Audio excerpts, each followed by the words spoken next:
One day, I get a phone call from Chuck Clark, and I'm back at home in Northern California, and this is kind of a long way away, and he goes, James, I got something you need to see. I said, okay, well, what is it? I can't tell you, but your jaw's going to hit the floor when you see it. I was like, that good? He goes, oh yeah, that good. I said, I'm canceling all my plans, jumped in my car, and I drove straight through to Rachel, Nevada.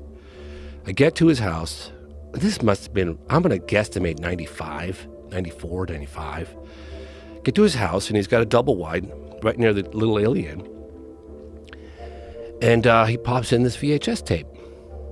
I was like, and it was like two guys on the quintessential road trip just to Area 50, you know, the surrounding areas, Rachel and the extraterrestrial lonely highway, and they're goofing off the alien, taking videos of each other, just the typical road trip out to Area 51, right? Blair Witch Project. Totally. And then they're goofing off next to the photographs of the alien in the crash disc, and then they're inside the little alien, and I'm like, okay, where's this going? Then all of a sudden, and I saw this with my own eyes, all of a sudden, the car's parked, and it's parked out by the black mailbox in the desert, and it's dusk. The camera is on the armrest between the two seats, and it's slightly cocked, like it's not level. And it's filming the dashboard and the screen, the windshield. And there's two guys in there sounding like, you can't see them, sounding like they're trying to crawl under the seats. I mean, they're freaking out. And then one of them goes, it's over the top of us. It's over the top of us. I'm like, damn, what is this video? Like, what am I, Then all of a sudden, the car lights up on the inside. But the source of light is above it. Like, if you could imagine, I've never seen anything like this. If you could put a pendulum with a light source above a vehicle, like above the car, like this, but very slow and fluid motion, like rocking back and forth, the shadows and the lights on the inside of the car are doing this really eerily. You've never seen anything like it. I'm looking like, my God, what is going on? And they're very scared. And one kid, who's the younger of the two, is like, I'm getting out. I'm getting out of the car. Stay in the car. It's over the top. But stay in the fucking car. He goes, no, I'm getting out. And he gets out. And he videotapes a disc that was so low you could have hit it with a rock. And I'm looking at this thing, and I'm like, that's what all the witnesses have tried to describe. That's like, if you could imagine the skin on the craft glowing like phosphorus on a beach, that's what it looked like. Like the skin was alive, and it had like a yellowy orange color to it. But you could clearly see it was a disc. I mean, it was not an orb. It was a disc. But the metal lit up like it was alive. I'd never seen anything like it. And it just wobbled like it was unstable, like doing this. And the camera guy goes, oh my God. And then something about the batteries, and then boom, it shuts off. I looked over at Chuck Clark. I said, this is the video everyone's been waiting for.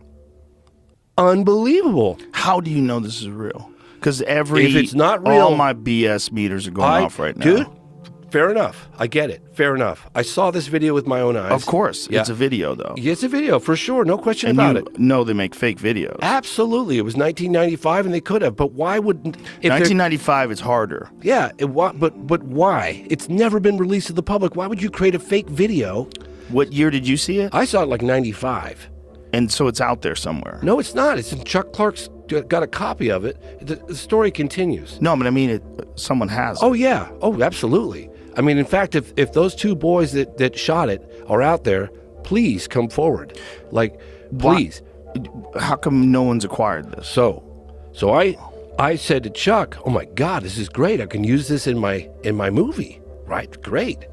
He goes, oh, no, they're terrified. I said, well, look, just put me in touch with the guys. You don't have to, give... But wait a minute. They're terrified, but they give it to a guy who lives in a trailer?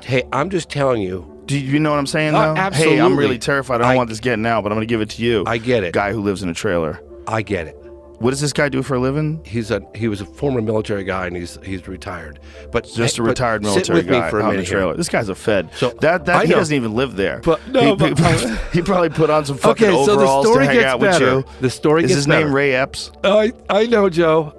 Believe me, I get it. But the story gets better. Okay, so sit okay. tight. Okay. Because I went on a couple of podcasts and I said, screw it, I don't care anymore. I saw this video, I'm going to start talking about it. Chuck Clark said, if you ask me again after like 10 years or 12 years, I'm never talking to you again. So I was like, I of course asked him again. I said, I'll give you 30 grand for the video, and he's not talking to me. So I went on like a Concrete podcast, and I went on this guy Julian Dorian's podcast, and I went on a bunch of other podcasts, and I gave the whole story. Let's let somebody else pick up the ball and run with it. I'm just telling you what I saw, okay?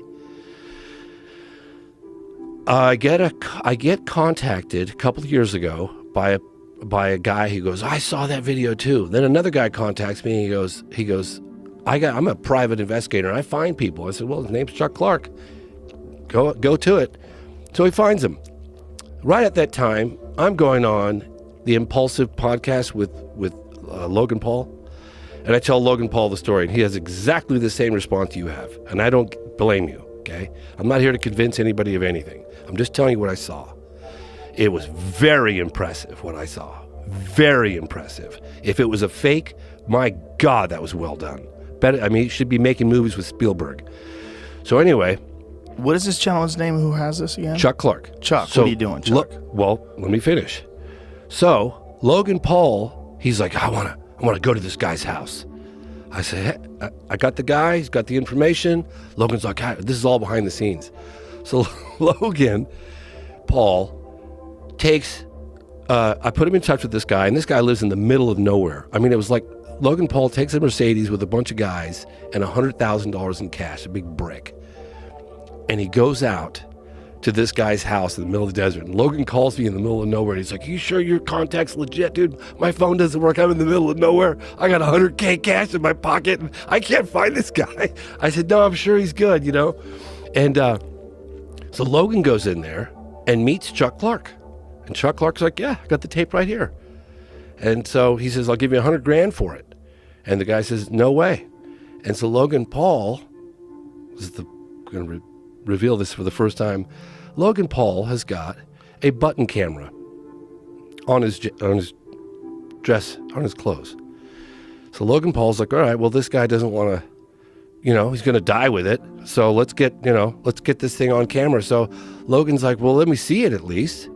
So Logan looks at it with this thing and, could you show it to me again? Gets another angle, and then he leaves. So Logan's like, I don't know if I want to go public.